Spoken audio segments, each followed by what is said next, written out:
yourself to start thinking about if it's the sixth inning and we're up 2, I'm going with this pitcher. If we're up 1 in the 7th, I'm going to this pitcher. Like kind of assigning roles in your head. Early on, for the most part, it'll be older guys. We'll try to bring those young guys along, but the stuff that some of them have, just like the other day inside Gackle, was unbelievable for an inning. I mean, it was nothing but strikes, and he didn't go below 97 with a slider and a curveball and a changeup. But then it kind of goes away a little bit. It's just the way it is when they're young. But Coach Hobbs and I have discussed it many times that we're not just going to, going into this season, we're not going to say that guy's our closer, because we feel like we've got guys who can just finish the game, whether they go 2 innings, 1 inning. We have to match up a little bit. We'll just kind of see what we see during the game. But, I can't sit here and say that a certain pitcher is going to be our closer. Do you like the way the outfield has crafted together? Yeah, I mean, you always wish you could have one more. It's just the way coaches are. Whether it was a big power left-handed bat or something like that. But, Diggs has done a tremendous job, and he just continues to hit and be a tough out. And he plays with a different swag, look about him now that I really like. And, Wilmsmeyer in center is a really good defender. He didn't hit much in the fall. I just think new program, maybe just a lot of self-inflicted pressure, going from one SEC school to another. But he's swinging the bat well now for us. And even if he doesn't hit, he's going to play defense with this team. And then left field, it's going to be a little bit of a battle. Jones hit a home run inside, because it went up like 415 feet, so we give him a home run when they hit it inside. And he's hit some balls good. And then you look at Edmondson, he popped one the other day in a big situation, also had another hit. And Lovich, the left-handed hitter, he always could use a lefty against some of those crafty righties. And he's 20 pounds up from what he was in the fall, and I just feel like he's gonna make a push to play as well. So I really didn't answer your question. I think 2 of the spots are taken. Left field's still a battle, but if we could get Jones's swing it like we know he does in batting practice, because he hits the ball harder day in, day out, every swing, because every swing is recorded, and it's pretty amazing. Dave, I think the other day Bybee left his start early. I don't think he started today. Do you have an update on him? Yeah, he's got a little bit of this hamstring issue. He did it over the holidays working out. I guess he tweaked it in the summer a little bit. It bothered him a little bit in the fall ball, but we're not throwing him this weekend, obviously. He's not throwing today. He's a little irritated with that. He wants to pitch, but we don't need to throw you. We need you to get healthy, because you've been throwing the ball good. You got another pitch or 2 this year, and bigger and stronger. It throws a lot of strikes. So, it's a little bit of a light hammy. He's got to keep it stretched out, and I'm hoping that it's maybe just one of those things that once it gets over the hump, it's done. You mentioned Tucker Holland might redshirt this year. What's he dealing with? So I don't know if I can tell you. It's not a surgery. It's more about it's a bone issue that is bothering him, and might be just a situation where we have to let that heal for a while. And there's no reason to try to rush him, because he could really get hurt. There's always an excitement when baseball's rolling around, but you had to bring in extra tables today. Have you noticed that it's even more this year? Yeah, it was great. I mean, I didn't bring him in, but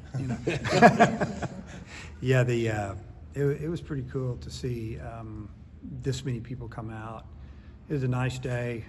There's a lot of hype on the baseball program right now, and they know that we have a chance to be pretty good. And I think, it's just all coming together for us. I think that if we can have a good month, it'll be just this big next month as well. So exciting for me as a coach, and our whole staff came to this one. They're all back with the players right now, but just kind of keeps you motivated a little bit. We're motivated as it is, but it always helps. Dave, would you like to go Smith, Molina, Tiger, and then Bybee or somebody for the opening weekend, or what do you think? It'll probably be those 3 for sure. The first 3 you mentioned, and then Bybee could go on that Monday. It could be Colin Fisher, true freshman, threw extremely well last weekend. I mean, it was really good, and his velocity's going up. The command is still there, and he could throw his changeup and his curveball anytime he wants for a strike. And boy, that's special when you're left-handed and you can do that. How would you assess Molina's preseason? Well, he had a really good fall, although he didn't throw a ton of strikes in the fall. We didn't score on him. You know, a lot of 2-2, 3-2 counts, strikeout, fly ball. We didn't hit him. The other day we got him, and he got behind the count. And I think somebody somebody hit a home run. Diggs, huh? Yeah, Diggs went down and got one, and or was that off? Did Diggs hit the home run off Smith? He's hit one off. He's hit Bullpen. one Yeah, of them. so there you go. I mean, left on left against two really good lefties. So, yeah, I mean, how do I assess it? He's going to be better than he's been his first couple outings, I really feel.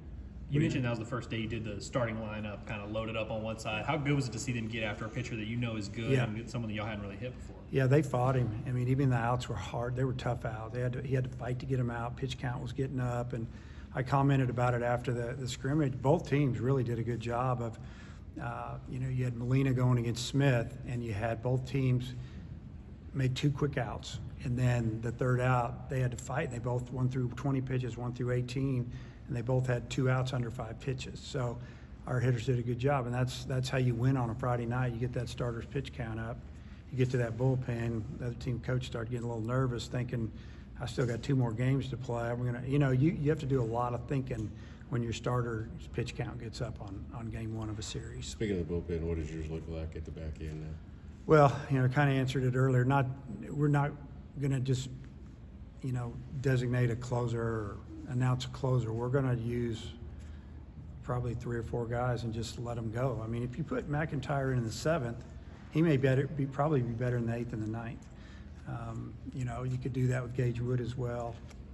A few other guys. There's a couple of our freshmen that, honestly, I trust them to go get the last 3 outs of the game. Now, I don't know if I want them going and getting a bunch more right now, but for 1 inning, adrenaline, everything going on, they throw it over the plate and their stuff's really good. You mentioned the conversation you had with Hagan about maybe pulling him at inning early.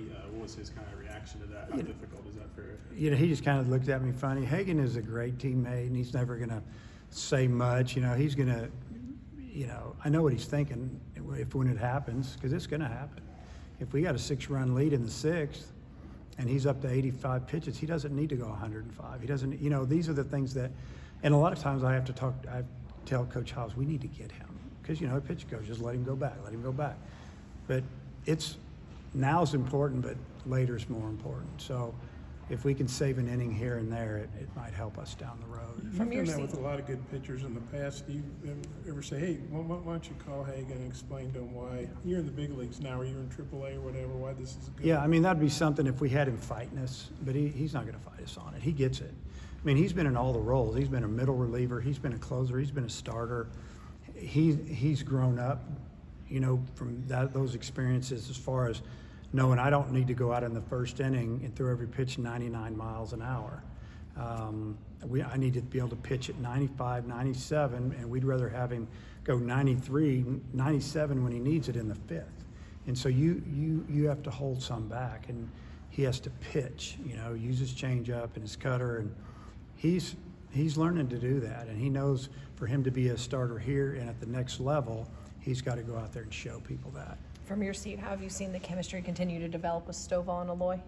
It's been good. It's Yeah. been good, because Peyton didn't play catch all fall when we were on the field. He was doing all his rehab and all his work.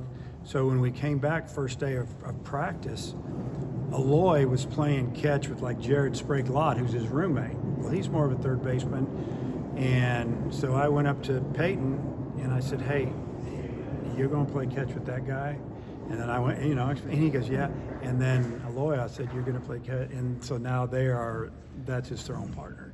That's just the way it works. I told them, they just need to know each other. They need to have a feel if they're going to flip it or backhand it, or they just need to know each other and know the spin of the ball, everything. But I feel like Vaheva's really, really easy to get along with. He's not super loud. He's fun to be around. The guys all like him, and I think he's really enjoying his time here. Yeah, Peyton said he was kind of quiet. Took him a while to start talking, and then obviously culturally they're just different too. Yeah. But once he kind of opened up, he's been fun to be around. Yeah, he's. On his visit, he wasn't feeling real good on his visit, and he ended up going and getting his gallbladder taken out. I don't know if you guys know all this. Oh, that's a good story down the road for you. 'cause he was going to go play in the Cape, and after he committed to us from the airport, gave him one more shot. I called him at the airport before he got on the plane. He committed and canceled his other trips because he might be wearing another uni. It was scary, but he went back.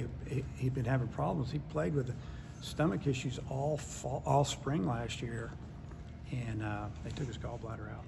And he's been fine ever since. So, yeah, he was super quiet on his visit, and we hoped he liked it. We felt like he did, but that's kind of just his personality. So maybe if you need your gallbladder removed, you're not as talkative too, right? I know I wouldn't be. I'd be a little bit Mine's irritable. out and I'm still talking. A lady at our table wants to know. Uh-oh. She said that since you know the schedule for 12 years, are you committed for 12 more years coaching? No, no. Oh, man, I'd be an old guy there. I'm already old enough, but no. Tell her. Coach, I saw D1 baseball had Peyton Stovall as like the number 48 second baseman, which I thought was interesting. Do you think that's probably good for him mentally to kind of fly under the radar a little bit and just go out there and play ball and see what happens? Yeah. So I got that. I looked about. I know two names that were 1 and 2, and then I just moved on to the next tweet or whatever it was I was looking at. But they don't know. They don't know yet. They know what could be, but he has to do it. Think about it. His first year he played first base. His second year he was fielding really well, but his arm bothering him all year, and it's hard to swing a bat when your shoulder's got a tear in it. And he fought through it.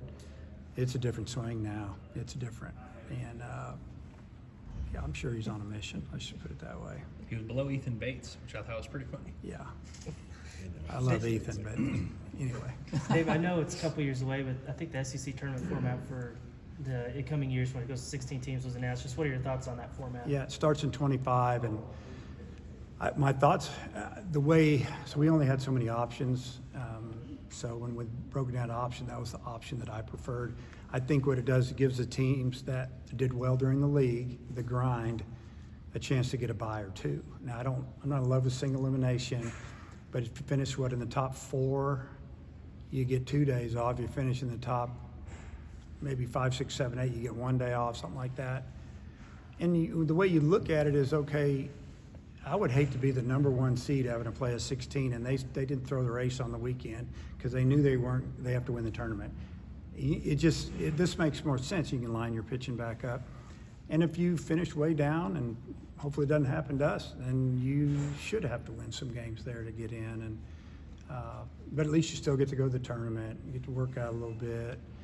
You win, you get to play again. When you get to play again, you win 2, you're probably in the championship game, I think. So I think that's the way it works. You could win 3 games and win the championship, and man, that's a lot better. That's a lot better than having to win 4, maybe even 5, and maybe even 6 if you lost first day. You mentioned catching in there. You know, Parker obviously caught most of the games last year. Where does he fit in the catching depth chart? Or the I don't want to go through 1, 2, or 3 because it's really tight. And the thing is changing the subject a little bit, Polk has done really well. I mean, he's hit the ball like home runs, doubles, and he's caught better. But with Roland, I mean, he's the experienced guy as far as here. It's a tough one. So then it might come down to who's going to hit. So, if one guy's really hitting, then that's the guy that's probably going to catch over somebody else if they're other things are equal. I mean, there won't be one guy that's catching every game this year. It'll be broken up between probably 3. And, midweek games, if Helfrich catches a game on the weekend or 2, whatever he does, but if he's not the everyday starter, you're going to see him a lot in the midweek. And then it becomes tough because you got to develop guys. So if you got a freshman and a senior, I mean, what would you do as a coach? You're probably going to play the guy if everything's the same. Another guy's a better hitter, and that's your future. You got to do what you got to do. The best catching depth you've had. Oh yeah. Numbers-wise. Oh yeah. Yeah. I mean, usually you hope you have one good one and real good one and one that's going to be. Just needs a little time. If you had a third guy that plays another position, that's a really good catching situation with having 2.5, so to speak. But having really 4 guys that could catch, and it's a great situation, but it's also a hard situation. The scrimmage the other day, what were your takeaways from that? The two, or which one? Both of them? Man, whatever you want to comment. I guess was it the Saturday one that was closed? Yeah, well, I actually loved it. I mean, the team that was older, starters, whatever you want to call them, they jumped out 4-0 and they chipped away and took advantage of an error and a walk, and that's how you beat good pitchers. They give you extra outs, and they also left a runner at third with one out and give the pitcher credit. So there was the fifth run they should have had, and then the next inning, the other team comes out, gets a hit, bang, scores a run. The next thing you know, they had a grand slam or something like that, and they're winning. And then I challenged the team when they come in. I said, "This is going to happen during the season. You guys need to respond. We got a leadoff single and then a homer. First two guys, they had the lead again. So it was good both ways. You got to see a lot there."